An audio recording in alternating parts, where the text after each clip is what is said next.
ఎన్నికల కౌంటింగ్ కొనసాగుతుంది. ఫలితాల్లో బీజేపీ దూసుకుపోతుంది. ఎన్నికల కమిషన్ పేర్కొన్న దాని ప్రకారం బీజేపీ ఇప్పటికే మ్యాజిక్ ఫిగర్ ను దాటేసింది. అధిక సీట్లలో లీడింగ్ లో కొనసాగుతుంది. ఆప్ వెనుకంజలో ఉంది. కేజ్రీవాల్, సిసోడియా మాత్రం రెండో రౌండ్ వచ్చేసరికి లీడ్ లో కొనసాగుతున్నారు. కల్యాజీలో సీఎం అతీషి ఇంకా వెనుకంజలోనే ఉన్నారు. కాంగ్రెస్ పరిస్థితి అయితే దారుణంగా మారింది. కనీసం ఒక్క సీటులో కూడా లీడ్లో లేదు. 27 తర్వాత అధికారం దిశగా దూసుకుపోతూ ఉండడంతో బీజేపీ కార్యకర్తలు సంబరాలు చేసుకుంటున్నారు. మనం కొట్లాడుకుంటే ఫలితాలు ఇలానే ఉంటాయంటూ జమ్మూ సీఎం ఉమర్ అబ్దుల్లా ట్వీట్ చేశారు.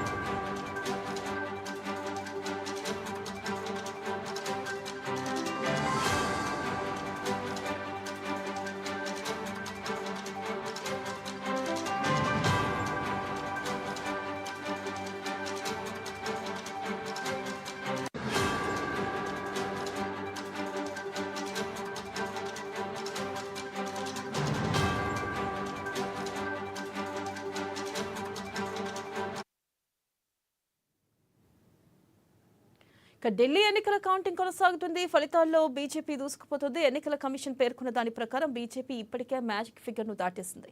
అధిక సీట్లలో లీడింగ్ లో కొనసాగుతుంది. ఇక ఆప్ వెనుకంజలో ఉంది. కేజ్రీవాల్, సిసోడియా మాత్రం రెండో రౌండ్ వచ్చేసరికి లీడ్ లో కొనసాగుతున్నారు. దీనిపై పూర్తి విశ్లేషణ మనకు అందించడానికి రాజకీయ విశ్లేషకులు రాజమౌళి ఉన్నారు. మనతో పాటు వారితో మాట్లాడేద్దాం. రాజమౌళి గారు, నమస్తే అండి. ఇప్పటివరకు ఉన్న ఫలితాలను కనుక మనం చూసుకున్నట్టయితే బీజేపీ ఆధిక్యం దిశగా దూసుకుపోతుందంటారా? బీజేపీ ఢిల్లీ పీఠాన్ని చేజెక్కించుకోబోతుందంటారా? మనం చూసినట్టయితే దేశ ప్రజలు ఒక సుస్థిరమైన ప్రభుత్వాన్ని కోరుకుంటున్నారని చెప్పేసి బలంగా నమ్ముతున్నాం. ఈ ఎన్నికల ఫలితాలను బట్టి ఆల్రెడీ ఎగ్జిట్ పోల్స్ కూడా అట్లనే ఇచ్చినాయి.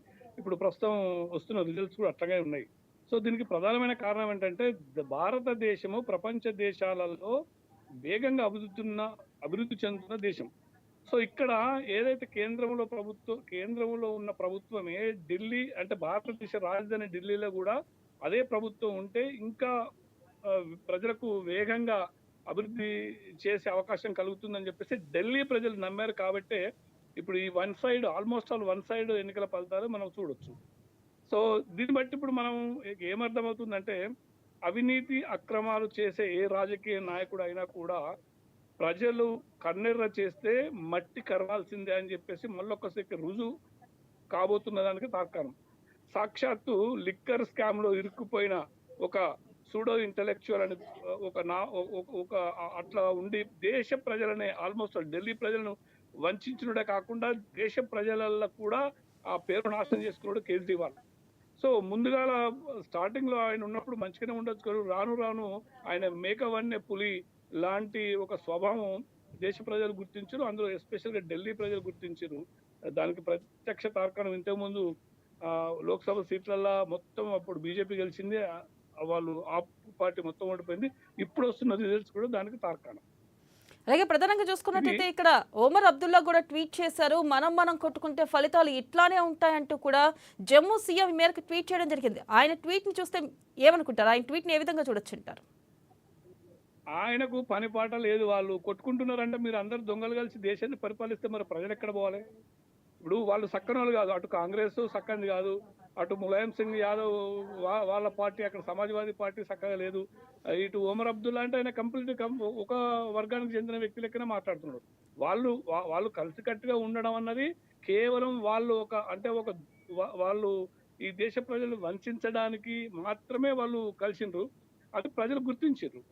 సో ఆయన దాన్ని పెద్దగా పట్టించుకోవాల్సిన అవసరం లేదు. ఎందుకంటే నీతి నిజ